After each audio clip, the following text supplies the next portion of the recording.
In this lesson, we're about to dive in through the story of a 28 years old guy who is married to a 33 years old with a brand new baby and the blue balls syndrome. Let's call him Felix. He writes, "My wife and I have been together for about 6 years, married for 2, and we have an almost 1-year-old child. My wife has had a reasonably exciting sexual past, and one thing that really stood out to me when we first started dating was how in control and proud of her sexuality she was. She was always full of confidence, dressed to impress, and was unapologetic about going after anything she wanted, whether that was sexually or just for fun." Before I continue into the story, let me introduce myself. My name is Lola, and I am the co-author of the book Get My Marriage Back with My Husband Ola, which you can download for free at www.getmymarriageback.com. You will also see an opportunity to book a free 30 minutes coaching session with us. My name is Ola. So Felix continues to write, "Due to our work, we sometimes spend significant periods of time apart, but the time apart was filled with dirty messages, photos, and videos, and exploring fantasies, toys, lingerie, and bondage ideas. I would send her over sex toys to use, and she would send videos back. She couldn't buy toys where she was. After a while, about 3 years ago, it didn't just drop off. It stopped completely. So here goes the first reason. Reason number 5, all good things comes to an end. I know that may sound scary and discouraging when it comes to the prospect of marriage for young men, but what are we referring to as the thing here? That will be greatly dependent on how much of a man you are. I want to assure you that it is a good thing when you are aware that good sexual explosive phases as a thing do come to an end. It's how we're able to separate a good phase from a bad phase so that we can appreciate either of the phases better, and do everything within our power to consistently seduce our wives. You have a choice to decide if this particular good sexual explosive phase is coming to an end permanently or temporarily. Let's continue to read. It continues, "We're married almost 2 years ago, and the only decent period of somewhat routine sex since then was when we were trying to have a child. Suddenly, I was the bad guy when I wasn't available on a particular evening because that's when we were most likely to conceive, completely ignoring the 12 months prior of me desperately trying to initiate some kind of intimacy. Priorities and our lives in general have changed a great deal since then, with our beautiful baby now the center of our lives. However, I felt more and more like I'm just a passenger along for this ride with my wife and kid." Reason number 4, playing victim versus engaging power. Keep in mind, as always, that this is not a right or wrong thing. It is not a joke, but it's a game where you have to learn that playing the victim and retaining your power cannot coexist.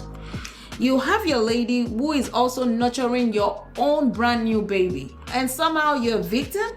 It's not sounding right, right? Your wife can feel that energy, and it will only turn her off even more without her deliberately doing that.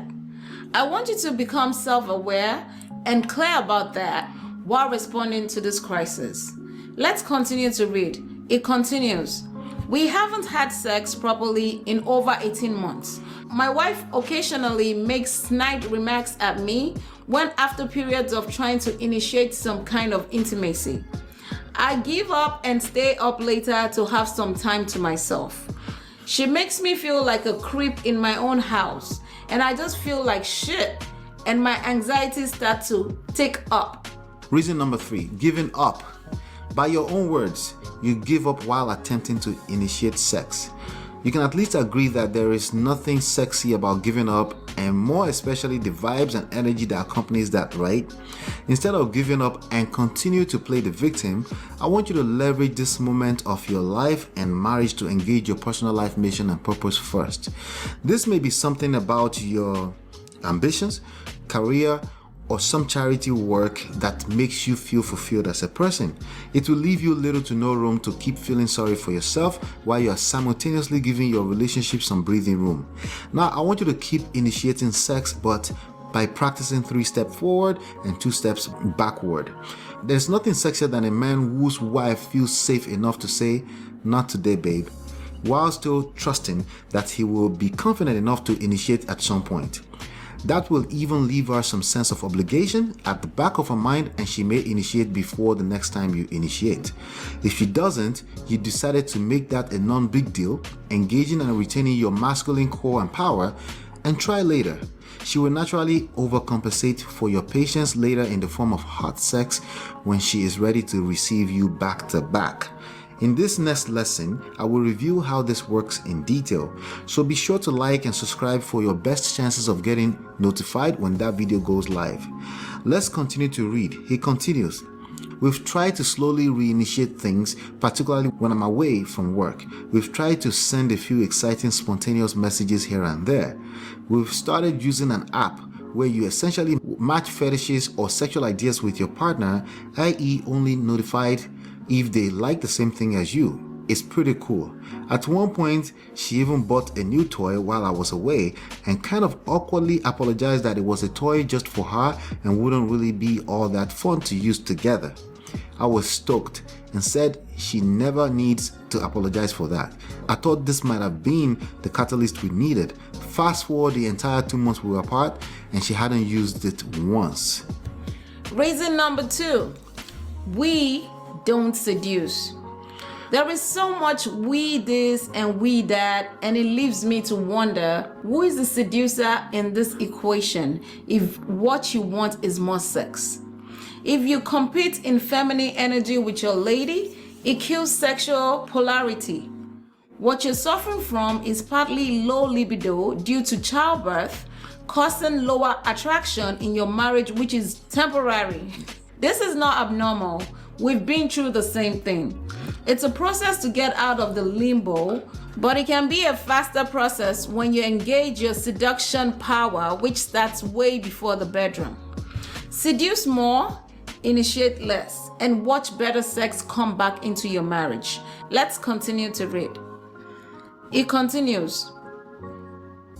Occasionally, we eventually have a really difficult but healthy conversation about our sex life, and we walk away feeling great for it, but nothing really changes. For the past 12 months or so, we go through a bit of a regular cycle. I try to initiate things at a pretty low level to rekindle a bit of excitement. It gets shut down over a period of 2 to 3 weeks, and my anxiety slowly escalates. I ruminate on the past fortnight and the past 2 years and get frustrated. My mood dives. My wife asks what's wrong. We have a bit of a chat about all the same old things, have a bit of intimacy, although not sex. And I feel like she walks away relieved that she has hit reset and can now hopefully go another 2 or 3 weeks without needing to be intimate with me.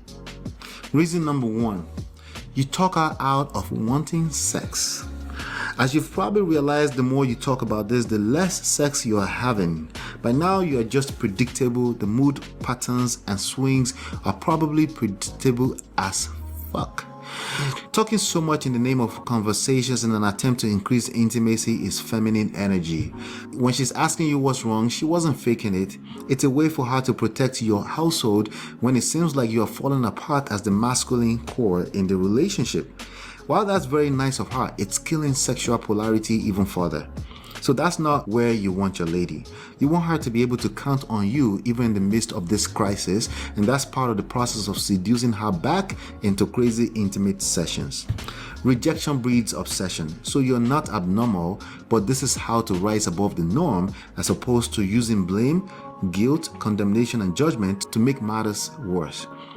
To learn even more about rebuilding sexual attraction back into your marriage, check out the featured video on the screen.